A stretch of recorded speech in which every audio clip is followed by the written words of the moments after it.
Manjista, a famous herb for blood detoxification.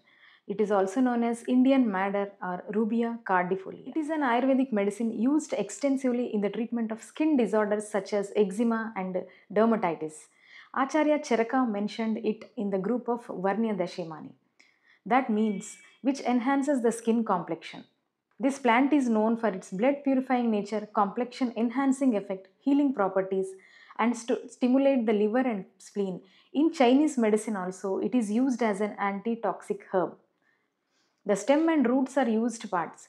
In practice, whole plant is used nowadays. It balances kapha pitta dosha.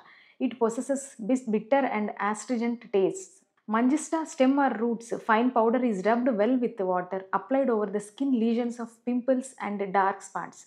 It is a natural complexion enhancer. For more information, please contact KR Herbs Panjagutta.